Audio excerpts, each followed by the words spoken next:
Bienvenue dans We Love Série, votre rendez-vous dédié aux œuvres diffusées dans votre télé et sur vos sites de streaming préférés, le tout sur We Love Cinéma. Comme chaque quinzaine désormais, un invité de choix, un invité prestige, un invité on se fout pas de votre gueule vient nous rendre visite, alors virtuellement bien sûr en ces temps de confinement. Il est jeune, il est beau et même à distance, il sent bon le sable chaud, il est plus qu'un homme, c'est un caméléon, il est sensiblement viril, il est Alex Ramirez. Bonjour Alex. Bonjour, je suis l'invité prestige. Bonjour, mais que vous êtes prestigieux, cher invité. Et vous le savez, désormais, l'actu des séries à traiter est entre vos mains, chères auditrices, auditeurs, soumis à vos votes et à votre sagacité sur le compte Twitter de We Love Cinéma. Et vous avez massivement voté pour Don't Fuck With Cats, disponible sur Netflix pour parler de ce true crime, ouais, on va faire pas mal d'anglicisme, celui qui se définit comme un pèse, soit un distributeur de bonheur. Il nous faut bien ça pour parler d'un dépeceur. Renan Cros, bonjour. Ben oui, bonjour Charline Roux. Salut, petit distributeur de bon bec. Vous savez que vous êtes mon rayon de soleil, Charline Roux. C'est à moi ou à Alex Ramirez dans l'affaire conclue. C'est à moi ou à Alex Ramirez que vous parlez? À vous, Charline Roux. Merci. On se vous voit du coup maintenant. Bah, je ne sais plus, ça fait longtemps qu'on s'est tellement pas vu. Ça fait longtemps qu'on s'est tellement pas vu. Bah oui, les mots sortent en distance, c'est-à-dire qu'ils sortent en liberté. Ouais, c'est ça. Je pense que la distanciation sociale aussi, ça passe du tutoiement au vouvoiement. Et c'est plus sain aussi. C'est chaleur, quoi. On est chaleur humaine. Allez, Don't Fuck With Cats, ça ressemble à ça. Are you ready? The internet is boundless. There's the happy places, and then there's another part of the internet, the seedy underbelly. I was on Facebook one day, and I found this video. I pressed play.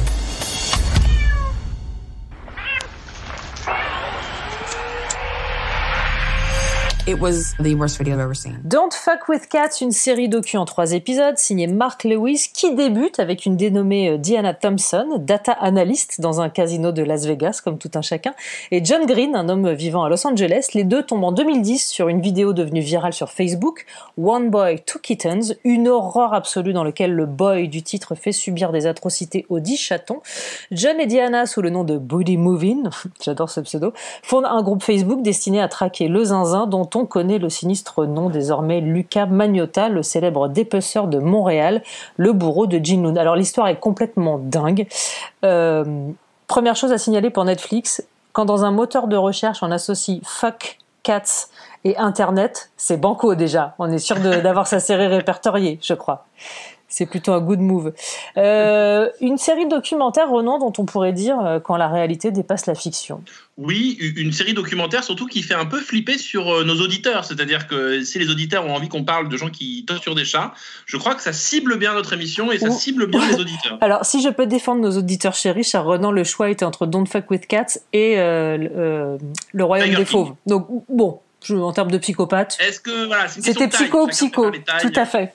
On est sur du félin, quoi. Ouais, on est sur du félin, exactement. C'est la série documentaire Netflix. Et en fait, ce qui est très intéressant, c'est que cette série documentaire Netflix, elle renvoie à Netflix lui-même. C'est-à-dire que c'est presque la méta-série documentaire Netflix. C'est-à-dire c'est en gros des gens qui ont tellement regardé des documentaires qui se mettent à devenir les acteurs de leurs documentaires, puisque en gros, c'est n'importe qui, grâce à Internet, se met à jouer aux experts.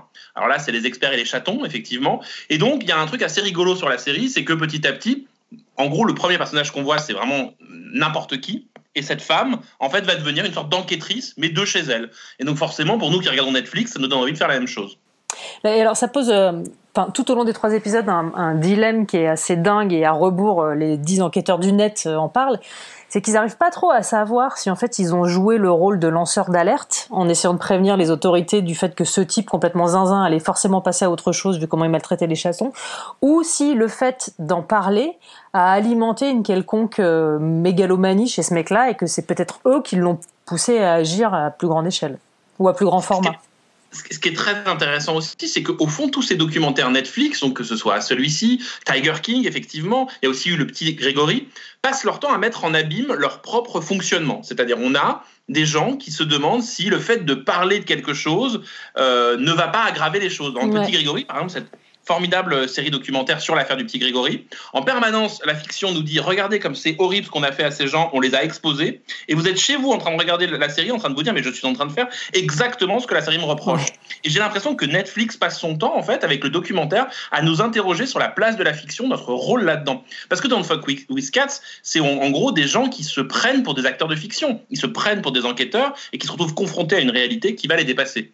Mais je trouve que Netflix fait quelque chose quand même d'assez bizarre, c'est que c'est totalement putassier, il faut quand même le dire. Don't Fuck with Cats, Tiger King, Le Petit Grégory, le premier c'était Making a Murderer. On est vraiment au-delà de la putasserie de la mise en scène et que pourtant on aime ça. Et moi la question que je pose, et je voudrais un débat dans cette émission, est-on en train de réhabiliter Bernard de la Villardière ? C'est tout ce que j'ai en train de dire. Alors moi je suis pas du tout d'accord avec toi sur le caractère putassier de la série. Je trouve qu'au contraire c'est fait avec une, je vais pas dire délicatesse parce que vu le contexte et vu ce dont ça traite, moyennement adapté, mais je trouve que ça réussit à dévier, ne serait-ce qu'un tout petit peu, toujours les problématiques. Tu parlais de Grégory. Grégory, c'est pas tant une série sur l'affaire Grégory, mais que sur le traitement médiatique de l'affaire Grégory.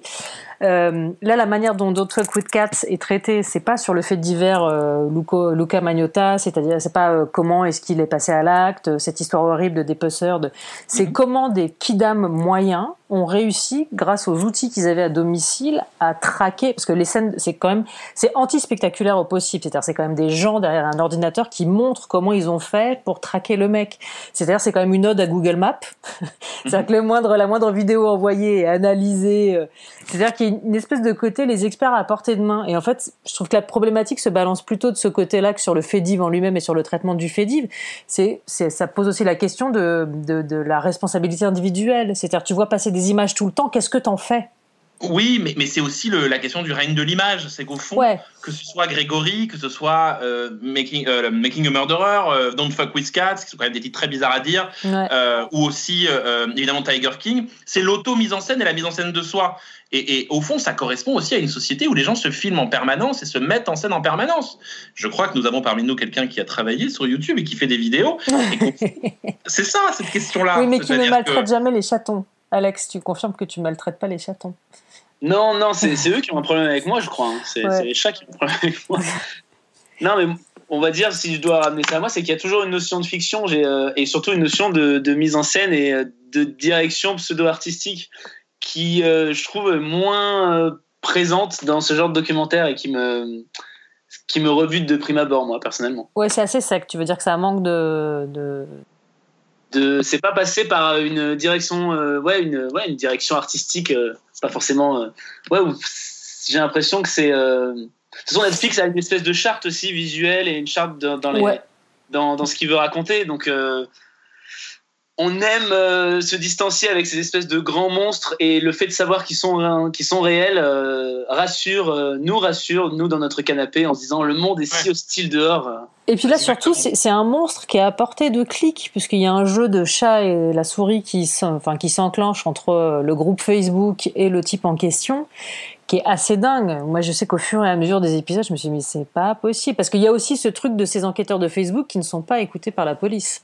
Mais en fait, c'est une série, en fait. C'est-à-dire que, et c'est d'ailleurs ce qu'ils réussissent à faire aussi avec Grégory, avec Tiger King, avec Making a Murderer, c'est qu'on n'est pas dans le documentaire, on n'est pas chez Raymond Depardon. On est vraiment sur des techniques de fiction, des montages de fiction, c'est de l'hyper-formalisme, c'est-à-dire que c'est filmé à la vitesse de la pensée, donc comme tu dis, ils disent quelque chose, tout d'un coup il y a Google Maps, et tout d'un coup ça marche, et ainsi de suite. Au fond, c'est une série. Alors, moi, j'avais un débat il y a quelques jours avec un collègue journaliste, pour ne pas le citer, Pierre Langlais, qui, lui, considère que ce ne sont pas des séries. C'est une question que j'allais te poser. Voilà, justement, est-ce que le terme série est adapté quand on parle de Don't Fuck with Cats ? Pour moi, c'est une série parce que ça obéit aux mécaniques de la série, où il y a des cliffhangers, il y a de la rythmique, il y a des personnages, il y a des quotidiennetés. C'est de la série, parce que c'est pensé et monté comme de la série. Et c'est là où, en fait, Netflix a inventé un genre, quasiment. Alors, HBO l'avait déjà un peu retravaillé avec les Jean-Xavier de Lestrade, notamment. Ouais, absolument. Staircase. C'est-à-dire cette façon de prendre un fait divers et de le traiter de manière sérielle. Mais en fait, Netflix est en train d'amener ça au grand public, au maximum de public possible. Et tout le monde se prend de passion pour ça. La vraie question qu'on peut se poser, c'est est-ce qu'en termes de documentaires, ce sont des bons documentaires ? Ce sont des bonnes séries ? Je ne suis pas toujours sûr que ce soit des très bons documentaires. Et je fais chier tout le monde quand je parle, je vous le vois. Non, pas du tout. Non, mais je trouve que le débat est très intéressant. C'est-à-dire qu'effectivement, tout le monde se pose la question, c'est de la série ou c'est pas de la série, c'est du docu ou c'est pas du docu. Il y a forcément une manière de séquencer, de filmer, de raconter. Là, ce qu'ils font quand même qui est assez fort en termes de narration, c'est-à-dire qu'on te raconte une histoire dont tu connais la fin, puisqu'on sait ce qui s'est passé, que Magnota la traque, l'étape en France, comment il s'est fait arrêter, qu'effectivement il va dépecer un mec. Et en fait, ça n'intervient pas dans le premier épisode. Tu sais qu'il va se passer ça, et t'arrives quand même à être tendu sur l'enquête que mènent ces internautes. Donc c'est qu'il y a quand même des ressorts de narration qui sont hyper bien ficelés. Ah bah c'est que de la mécanique, c'est vraiment, on pourrait. Moi je pense que il y a quelqu'un que vous aimez beaucoup, Madame Roux, qui est Shonda Rhimes. Oui, tout à fait. How to Get Away with Murder. Il y a les mêmes effets que dans How to Get Away with Murder. Ouais. Il y a les mêmes effets d'accélération, de ralenti, de formalisme. Ce qui est un peu gênant, c'est quand le formalisme s'appuie sur la fiction totale, c'est rigolo. Pourquoi ton pénis est-il dans le téléphone d'une morte? Ça, on adore comme réflexion. Mais quand tout d'un coup ça devient véritablement des vrais personnages qui disent ça, moi j'ai un petit peu de distance et que je me dis mais à quel moment on n'est pas dans l'obscénité? Et c'est aussi ce que ces films interrogent. C'est là où Netflix est fort, c'est que l'obscénité devient le sujet même de ces fictions. De toute façon, ça a été une question récurrente dans toutes les critiques. Le nombre de, j'ai ressorti tous les papiers au moment où la série a été mise en ligne. C'est avec le docu-shock Don't Fuck with Cats, Netflix va-t-il trop loin? Alors pour ceux qui n'auraient pas vu la série, qui seraient un peu, voilà, Alex lève la main. Parce qu'il n'a pas compris que c'était pas de la vidéo. Non, mais toutes les vidéos atroces filmées par Magnota, on ne vous les impose jamais en plein écran. Il y a quand même un jeu là-dessus. Il y a un jeu. Il y a une mise en scène. Il y a une mise en scène de la chose qui fait redouter le pire, mais on ne le voit pas. Mais c'est raconté. Très en colère, ça, par exemple. La caméra qui s'approche de l'écran, qui reste dans le bas de l'écran. Ouais, tu vois pas, mais surtout c'est la manière dont les internautes qui ont vu cette vidéo te le racontent avec la gorge comme ça, et assez très belle utilisation du hors-champ, si je puis me. On est bien d'accord. Mais professeur Crow. Mais on est bien d'accord, Madame Roux. C'est que, mais ce hors-champ, il appelle quand même à un champ. Ah, mais bien sûr. Au fond, que soupçonne la série, c'est. Et si vous alliez regarder, il y a quand même un truc un peu pervers derrière ça. Il y a une envie d'aller voir ça. De la même manière que. Alors, je parle des gens qui ne sont pas sains d'esprit. Mais il y a quand même ce désir-là. Et d'ailleurs, ce qui est fabuleux, c'est que le premier personnage qui parle, donc cette femme, elle dit j'ai cliqué sur la vidéo pour voir. Et au fond, on se dit mais pourquoi je regarde ça? Moi, on me dit que c'est une vidéo et atroce, tout ça, je ne la regarde pas. Mais au fond, ce qu'on est en train de regarder, nous, sur notre écran chez Netflix, c'est la même chose. Pourquoi je vais aller regarder un documentaire sur un type qui torture des chats? Pourquoi? Répondez-moi, Madame Roux, vous avez une réponse? Parce que les internautes nous l'ont demandé, Renan Crowe. Ah, c'est ça. Et que moi, je suis au service. J'ai une mission, on me la donne, je la garde. C'est public, non, moi, la seule réserve que j'ai, c'est quand le docu se fait effectivement plus traditionnel dans le sens des docus de faits divers, où on va retrouver les protagonistes, en l'occurrence là, la mère de Magnota, et ça donne lieu à des scènes qu'on voit dans tous les docus de type Faites entrer l'accusé, etc., qui, moi, là, me dérange, en fait. Ouais. Parce que cette femme est de toute évidence dans le déni. C'est très étrange. Là, pour le coup, il y a un mélange entre le genre qu'on connaît par cœur et qui est sur tous les grands networks et ce que Netflix essaye de faire. C'est là où ça ne matche plus, à mon sens. Mais sur le reste... D'ailleurs, le vrai problème est... Alors, Grégory, c'est vraiment très intéressant parce que c'est très loin dans le temps. C'est-à-dire qu'en gros, on retrouve la France des années 80, ce qui nous montre aussi le bond en avant esthétique qu'on a eu, c'est-à-dire sur les papiers peints, les coiffures, tout ça, c'est bien. Mais ce qui est intéressant, c'est que ça décrit... si je peux me permettre cette incise, c'est en période de confinement, au niveau de tout ce qui est coupe de cheveux, on peut faire ça en commentaire. Je suis plus cheveux qu'être humain, là. Ouais. Voilà. C'est cousin machin, quand même. Mais le cousin machin. Et personnellement, je suis un chanteur de hard rock des années 80 au niveau de la longueur. Et Alex a trouvé la bonne solution, il a une casquette. Ouais. Alors je suis chez moi, aucune logique, mais... On voit bien le mec du showbiz qui connaît bien les systèmes. Et je t'ai coupé, du coup, tu parlais de Grégory. Et dans Grégory, en fait, ça décrypte un processus médiatique, et donc les images d'archives sont utilisées comme un élément qui interroge ça. Mais par exemple, moi, Tiger King, qui est la fiction dont tout le monde parle, qui est en gros le portrait d'un cinglé américain qui dirige des espèces de zoos de félins et qui est vraiment un personnage complètement hors norme. On est en train d'en faire une star, c'est-à-dire que ce que dénonce série. Et il y a un très bon papier, notamment signé Romain Burel sur Tétu, qui raconte ça très bien, qui dit mais pourquoi Tiger King n'est pas une série queer? Pourquoi Tiger King ce n'est pas une série? Parce qu'on apprend que le personnage en fait donc est homosexuel et qu'il est marié à plusieurs hommes. Ce n'est pas une série queer parce que c'est une série qui justement rend les personnages freaks, c'est des monstres en fait, et on expose des monstres de foire. Moi j'ai toujours un peu un problème avec ça. Et en même temps, le succès de Tiger King, on a envie de personnages hors normes, en fait. Mais là, pour en revenir à Don't Fuck With Cats, à aucun moment on fait de Magnota un héros. À aucun moment il est sympathique, à aucun moment il y a une quelconque empathie pour ce personnage, rien du tout. C'est-à-dire qu'on voit qu'il est mégalo, on voit que enfin, bon, bref, tu vois ce que je veux dire, on n'en fait jamais un héros. Mais par exemple, Making a Murderer avait vraiment créé ce flou-là. Parce qu'au fond, on est addict à ces personnages qui deviennent des personnages de série. Et en fait, discrètement, sur Netflix, je crois qu'on en avait déjà parlé dans cette émission, Charline, Netflix a produit le commentaire de ses propres fictions, ça s'appelle American Vandal. Alors, c'est vraiment une des séries hilarantes à regarder en ce moment, si vous ne l'avez jamais regardé. C'est une parodie de documentaire. Et en gros, le premier épisode se structure, c'est une vraie fiction, mais qui ressemble à un documentaire, et c'est le documentaire de lycéens qui enquête sur une affaire très étrange. Quelqu'un a dessiné des bits sur la voiture d'une prof. Et donc, c'est le sujet. Et tout ça est très pris au sérieux. C'est-à-dire ce qu'on appelle le biopic de Renan Cros. Exactement. Sauf qu'il n'a pas de voiture. Qui a dessiné des bits. Et au départ, on rigole. C'est rigolo parce que c'est vraiment tous les systèmes. Il y a une reconstitution de dessins, de trucs. Et petit à petit, vous allez être pris par la fiction. Et la fiction va se retourner sur elle-même. Et ça va vraiment mettre en abîme ce qu'on est en train de regarder. C'est-à-dire, en gros, qu'est-ce qui se passe quand on documente la réalité ? Mais en fait, il y a des vrais gens derrière tout ça. Et ça, il y a 2 saisons. La première saison donc, se structure sur ce problème de bits. Et le deuxième est sur une diarrhée collective dans un lycée qui donne de grands moments de comédie aussi. Et pareil, ça part du potache et ça arrive vers, étonnamment, des moments très émouvants, très justes. Pour moi, ce sont la meilleure teen série, les 2 meilleures teen séries écrites depuis ces 10 dernières années. American Vandal, disponible sur Netflix. Et pour terminer sur Don't Fuck With Cats, Renan, tu as répondu à la question est-ce que c'est une série ? Toi, tu te dis oui, mais qu'est-ce que cette passion true crime implique, à ton avis, pour la fiction ? Qu'est-ce que ça raconte de nos modes de consommation ? Oui, ça raconte que le public aujourd'hui veut du fait divers et que en gros, les mondes fantastiques, les trucs hors normes, on les a chez nous, on les a en face de nous et qu'on fait cette fictionnalisation totale de la réalité, ce qui fait que la réalité devient une fiction. Vous voyez, c'est un effet miroir, on inverse. C'est-à-dire qu'on avait trop de détectives, tout ça, mais maintenant on n'a plus besoin de raconter des histoires, il suffit d'ouvrir la fenêtre et de regarder ce qui se passe dehors. Et que là, tout d'un coup, il y a un effet très très fort pour le public. Ok, alors perso, si je dois aller vivre dans une série documentaire, je vais plutôt prendre Chef's Table. Rapport à. Moi, c'est Making the Cut, mais c'est pas véritablement un documentaire, ou RuPaul's Drag Race, mais voilà. Alex, ça t'a donné envie d'aller y jeter un œil à ce Don't Fuck With Cats, ou tu restes très très loin de ce genre de produit de manière générale ? Je suis loin des chats, je suis loin des gens qui les maltraitent. La seule question que j'ai, c'est pour ne pas l'avoir vu, c'est que comment on met de l'action, sachant que physiquement il n'y en a pas, c'est que des gens qui parlent avec des effets visuels. Ah ouais, mais enfin, au moins pour ça, je trouve ça assez fascinant à regarder. C'est-à-dire qu'on arrive à te mettre de la tension en te montrant des mecs derrière des ordinateurs. D'accord, ok. Il n'y a jamais d'action, il n'y a jamais quelqu'un qui se lève, quoi. Non, si, tu as des images d'archives, puisque tu vois Magnota sur les images de télésurveillance, etc., tu vois, dans des vidéos.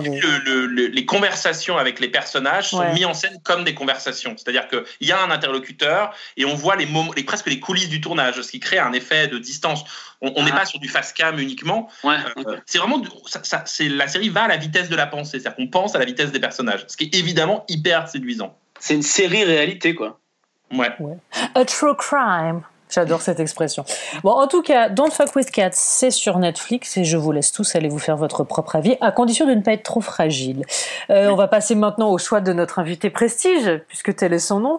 Eh ben, un jeu du... Vas-y, chante-le. Invité prestige. C'est son choix. Donc encore une fois un jeu du chat et de la souris, mais beaucoup plus sympathique, entre un agent du MI5, Eve Polastri, et une tueuse psychopathe nommée Villanelle. C'est Killing Eve, c'est signé Queen Phoebe Waller-Bridge et ça ressemble à ça. Extrait.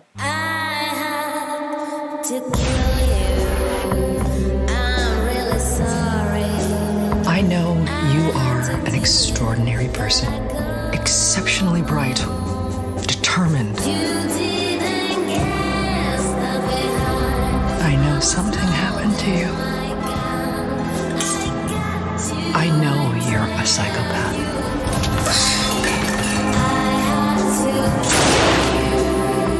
You should never tell a psychopath you're a psychopath. It upsets them. Are you upset?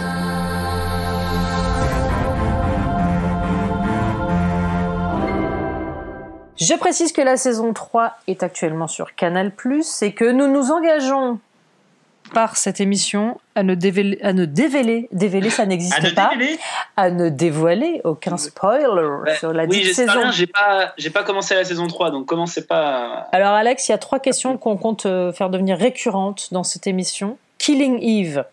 Oui. Quand, comment, pourquoi? C'est-à-dire, quand est-ce que tu es tombé dedans, à quelle occasion et pourquoi est-ce que ça te plaît autant? Waouh! Ouais. Mais t'aurais dû me dire, je me serais préparé un peu, j'aurais fait des belles phrases avec des mots de plus de 3 syllabes. Quand? Pourquoi? On te l'a conseillé ou c'est genre t'es tombé dessus et t'as... Je pense que ce que j'ai aimé, c'est l'affiche. Oui, si, c'est un ami auteur qui me l'a conseillé et j'ai vu l'affiche de Villanelle qui tient un peu en clé de bras le cou de Sandra Oh, magnifique, de la fameuse Yves, et j'ai trouvé ça tellement artistique et spécial et étrange et en même temps et érotique, on peut dire. Et érotique, on y va, sexy, allons-y. Oui, mais érotique, effrayant, il y avait quelque chose qui me plaisait beaucoup. Donc j'ai dit ok, j'y vais, et j'ai regardé la saison 1 et 2 vraiment d'affilée, et là je me remets à la saison 1 et 2, donc c'est pour ça que je suis en plein dedans, donc fallait en parler pour être prêt pour la saison 3, quoi, pour avoir tout en place, quoi. Donc c'était quand. J'ai répondu à tout là. Alors quand, comment, pourquoi? Comment? Bon bah assis, j'imagine. Il y a un an. Comment? Assis, j'imagine. Pépouze. Et pourquoi est-ce qu'elle te plaît autant cette série? Parce que ça parle d'espionnage, donc déjà oui. Ça parle de désir. C'est très drôle et c'est très beau. Et je trouve que les personnages sont autres que leur profession. Et ça fait du bien parce que souvent on va voilà, si t'es enquêteur, t'es toujours un petit peu suspicieux. Si t'es tueur, t'es toujours un petit peu fou. Et j'ai l'impression que c'est tellement subtil. Il y a vraiment des. J'ai pas trop envie d'en dévoiler, mais ne serait-ce que les deux débordent du cadre. Les choix, les personnages débordent du cadre et même dans les choix vestimentaires, dans les punchlines qui n'ont rien à voir avec les actions. Je trouve que ça donne une véracité et en même temps, c'est un truc bigger than life. Tout me plaît dans cette série. Est-ce que Villanelle aurait pas la plus belle garde-robe actuelle de la série télé? Charline, je si peux pose me la permettre, question. On a appris quelque chose de la vie d'Alex, c'est que Alex regarde donc l'intégrale des séries avant chaque nouvelle saison, hein, c'est ça? Ça fait trop longtemps, ça fait 1 an, donc je voulais pas. Fallait rafraîchir. Fallait rafraîchir. Comme ça, en plus, je la regarde avec mon copain, donc je peux la revoir. Lui, il la connaît pas, donc on peut se regarder la saison 3 après ensemble. Et est-ce que tu lui spoil des choses avant que ça arrive? Non, mais alors le problème c'est que c'est compliqué parce que mon copain, il y a plus de 2 personnages, j'ai l'impression que c'est les mêmes, donc je suis un peu dans une espèce de, je veux dire, je l'accompagne de manière pédagogique à ce qu'ils comprennent ce qui se passe et qu'ils soient en même temps surpris par les cliffhangers en disant mais regarde, lui, il était censé être mort. Ah bon? Bon bah putain. C'est-à-dire que t'étais obligé de faire des mémos de type alors celle qui bute des gens sans raison, c'est Villanelle, hein, et celle qui a l'air de protéger 2-3 trucs, c'est Eve. Sachant qu'il a appelé Eve Villanelle pendant au moins 5 épisodes, donc c'est compliqué. Mais alors, c'est bien pédagogique, c'est bien. Alex, t'as un vrai goût pour les séries à héroïnes, parce que je sais que t'as hésité longuement entre Killing Eve et Desperate Housewives. Qui sont ni plus ni moins que la même chose, non, je regarde. Oui, pourquoi pas. C'est vrai qu'entre Villanelle et Brivante de Camp, il n'y a pas des masses de... Non, mais t'aimes ça, les séries avec des personnages féminins, de manière générale? Moi, j'adore ça, et j'ai l'impression que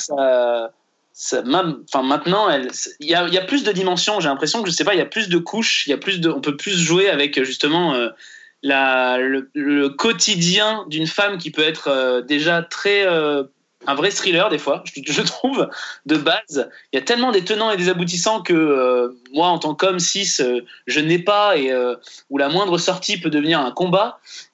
Et là, en plus, on associe ça au vrai combat et au vrai désir que peuvent avoir des femmes les unes envers les autres et avec les hommes. J'ai l'impression que tout concorde et tout se répond bien.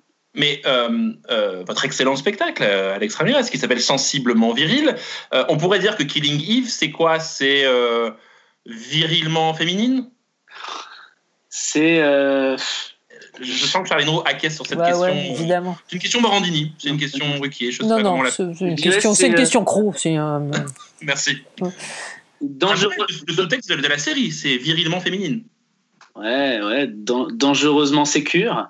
On peut tout faire. Hein. C'est virilement féminine, oui, c'est ça. Ouais, c'est ça. Je vois ce que vous voulez dire, Monsieur Crow. C'est ça. Je confirme. Et étonnamment, on leur fait pas. Tu disais que le champ des possibles pour les personnages féminins était assez immense, Alex, parce que forcément, pendant des années, c'est les personnages qui ont été maltraités et voués à jouer les accessoires. Donc, d'un seul coup, une fois que ça se débloque, on découvre qu'on peut en faire plein de trucs. Mais je trouve que on ne joue pas sur le côté viril de ces deux femmes. Enfin, en tout cas, ce que dans l'esprit commun, on renvoie à la virilité. C'est deux filles, quoi. C'est deux surfilles. Il n'y a pas de... Mais costaud, mais badass, mais vraiment en fait, avec... C'est une série queer. C'est profondément une série queer, Killing Eve. Et notamment dans l'épisode 2 de la saison 3, que je ne révélerai pas, avec l'apparition d'un personnage très queer, c'est vraiment Villanelle. C'est un personnage très très queer, en fait. C'est-à-dire qu'on a une tueuse extrêmement féminine, en même temps totalement psychopathe, en même temps totalement asociale. Enfin, il y a tout un jeu. C'est quand même... On le dit peut-être pas assez, c'est quand même une série centrée sur une relation lesbienne. Il y a quand même très très peu des séries là-dessus. Et ça, c'est quand même très fort. C'est que la série raconte une histoire. Pour moi, c'est une comédie romantique, Killing Eve. Mais après, ça dit beaucoup de choses de moi plus que de la série. Mais pour moi, c'est une comédie romantique. C'est-à-dire que c'est, au fond, la première saison, c'est la relation entre la découverte, la drague. La deuxième saison, c'est vivre en couple. La troisième saison, je ne révélerai pas ce qui s'y passe. C'est autre chose, c'est une autre étape de la vie de couple. C'est comme si chaque, je sais pas, on va dire, éconduire un ex ou remballer quelqu'un, bah, physiquement, là, ça se manifestait de manière physique par du meurtre ou par du sang ou de la lame. En fait, c'est exactement ça. Et toutes les...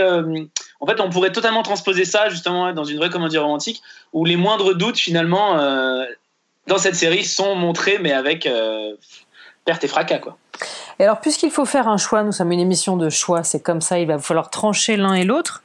Plutôt team Eve ou plutôt team Villanelle, Alex ? Eh ben, on peut penser que Villanelle, c'est la plus sexy, mais finalement, j'aime beaucoup le personnage d'Eve parce que il y a cette espèce de gaucherie propre à, on va dire, Suzanne Meyer, mais en même temps, il y a une intelligence derrière. Suzanne Meyer, voilà, c'était je fais tomber des objets, là, je suis rigolote. Et ben il y a ça, mais il y a une clairvoyance qui explique pourquoi d'ailleurs elle travaille à ce niveau-là. Ouais. Et en même temps, elle se ment à elle-même et en même temps sur des trucs elle est très. Et puis il y a une rythmique d'humour. Moi, j'adore ça. Et cette façon qu'elle a de toujours faire tomber tous ces objets, de toujours être affolée, de toujours être emmêlée dans ses cheveux, dans sa parka, ça me plaît beaucoup. Et je trouve que c'est très jouissif à jouer. Renan, t'es Eve ou Villanelle ? Est une actrice incroyable et moi, si je peux me permettre, je serais plutôt team Kenny, mais pour des raisons totalement physiques. Et tellement que le petit chat de la série à qui on a envie de faire des câlins. Voilà. Kenny, eh bien, je serai à moi toute seule team Villanelle car je rêve et de la robe rose et du pyjama une pièce. Et que je n'ai pas de surmoi, donc de toute façon, team Villanelle. Exactement. Et tout ceci va très mal finir. Donc ça s'appelle Killing Eve. Et bien 3 saisons dispo, la 3e en cours de diff sur Canal+. On ne saura vous redire ici tout le bien qu'on pense de Phoebe Waller-Bridge. Je précise que ça fait 2 émissions de suite que notre invité nous cite une série de Phoebe Waller-Bridge, puisque Simon Astier avait choisi Fleabag la quinzaine dernière. Donc voilà, ça prouve quand même quelque chose. La psychologue dans Fleabag a un rôle très important dans... Fiona Shaw, incroyable actrice anglaise. Si moi je peux rajouter un petit conseil du Phoebe Waller-Bridge Shared Universe, sur OCS en ce moment il y a Run. Qui est produit par Vicky Jones, mais qui est surtout qui est produit par Phoebe Waller-Bridge, mais qui est écrit par Vicky Jones, celle qui est derrière Phoebe depuis des années. C'est fabuleux, c'est génial. Pareil, une réinvention d'un genre. Avec Killing Eve, ils avaient réinventé véritablement la série d'espionnage. Avec Fleabag, la comédie de mœurs. Et ben là, c'est la comédie romantique directement auquel ils s'attachent. C'est avec Merritt Wever et Donald Gleeson. C'est disponible sur OCS et c'est vraiment, vraiment, vraiment génial. Et si on aime aussi la série, les personnages, les gens qui réinventent les genres, je ne peux que vous conseiller de suivre activement notre invité prestige, Alex Ramirez, sur Instagram. Si vous voulez voir différents métiers, différents films, différentes fictions revisitées, c'est chez lui que ça se passe. Et cet homme est capable de faire des choses incroyables de chez lui, notamment des low cost à domicile. Je crois vraiment que c'est la foire fouille chez Alex Ramirez. Non, mais alors, moi j'ai une vraie question. D'avoir son bazar. Question perso. On est d'accord que soit t'as le sac de sport Billy qui est caché derrière toi, soit t'as un dressing de malade qui est rempli en fait, parce que quand on voit tes vidéos, il y a de la sape quand même. Moi personnellement, je n'ai pas de combinaison bleue intégrale avec un petit slip rouge à mettre par-dessus. Hein. On va vérifier, Charline Roux. On va vérifier. C'est de la débrouille. C'est un haut de sport. C'est un slip de bain. Faut faut faire avec ce qu'on a et j'ai beaucoup.